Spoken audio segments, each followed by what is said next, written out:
Hi everyone, Steve here from Recovery Zone. As promised, second video. It's about running men's group. In that specific project, we talk more specifically about gender-based violence. But for now, I really would like to get down to the core of that project and explain what we will get out of this program. So if I should find another title for that program, I would call it Train the Trainer. And the whole idea here is to be able to implement men's group, men's circle in different communities. And in order to do that, obviously, there is many different ways, different approach, but one is to find an ambassador, to find someone who become group facilitator. Those group facilitators, they need to be trained. That's my belief, and I'm gonna explain you the reason why. So the program that I'm presenting and developing here is build and focus on how to train group facilitator. First step that I believe is so important, it's the safety. So when we are in a group setting, if there is no safety, people are not going to open up. People are not going to be able to be vulnerable. They are not going to be able to share. They will not do it. And as much as knowledge is important, who we are and the energy that we bring in the group is actually even more important to create safety. And there is technique and approach how we can develop or at least exercise attunement, and that will be one module. A second model, it's about what is happening with us when we get triggered, when it becomes very uncomfortable. And it doesn't matter in which setting.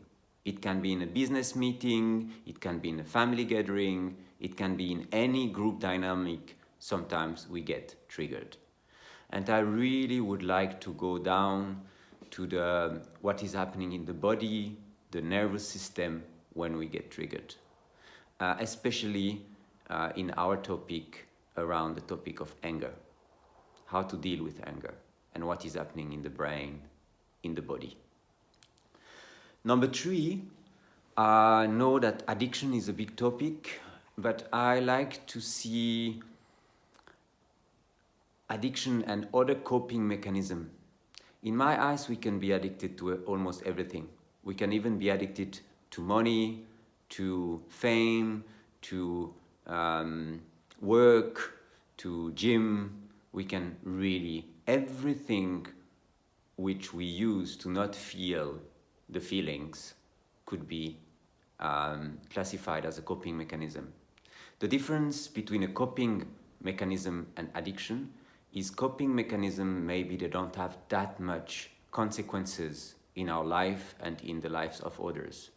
But still, it's very interesting to know which are our coping mechanisms and how to get to know them better, how to pacify them, and how to let go of them at a certain point. Another topic for another week is memory and belief. So neuroscience now knows that 95% of what we do is programming. It's stuff we have learned when we were either children or grown up or at school, or it's cultural, and those form our memories, form our beliefs. The way we see the world is very much informed, influenced by what we have been exposed to. And that's also a topic I really like, and we will touch on and get to understand better. Those beliefs are also what we think about ourselves. We call it self-limiting belief. And I think it's a very important topic as well, to have at least a perspective on those topics. And then we will finish the training with 3 topics. One is compassion. What does that mean? Compassion for ourselves, compassion for our friends, compassion for the community. There is different level of compassion. There is a level where we can see the pain in other and we can relate. We can put ourselves in the shoes of others. That's one level of compassion. But there is also compassion of truth. Is when we are able to stand up and say, okay, that is my truth. Independently of how we're gonna get accepted, validated or not, if we think it's the right thing to do, we are able to do that.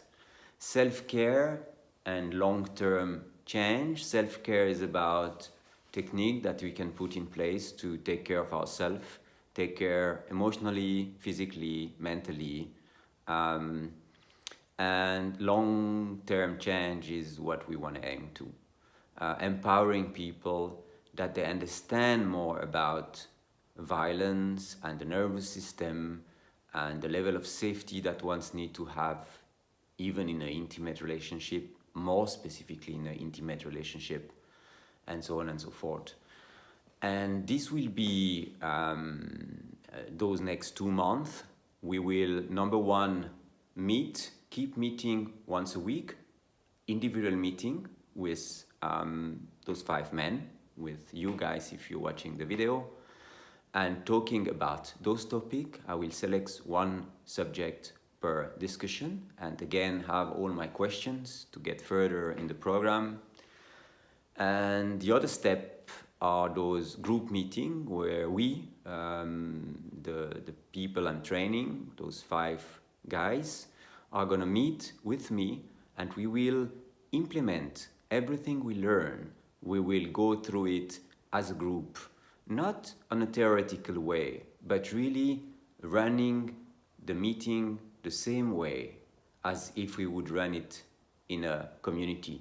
And for me, that's very important, because you guys will be able to give me the feedback that I need to see if that approach needs to be fine-tuned, changed, what works, what doesn't. We will play with the elements, and it's very much, those meetings, they are not about learning the theory, but really embodying it, really testing it, really being in the fire and seeing if that works and how it works. I think with that, it will help you to be really good at, number 1, selecting that group facilitator. You will know what to look for. And number 2, if you have to join one of those meetings, you can add value. Number 3, if you work with NPOs, because that would be one approach, is to use what I teach you to approach NPOs and to help them to implement such a concept. Then you will know from experience how it feels to run a men's group which is safe and where people can be vulnerable, where men can be really get something out of it. That's the gist of it for a program. I hope it helps, and see you next week. Bye guys, have a good one, bye.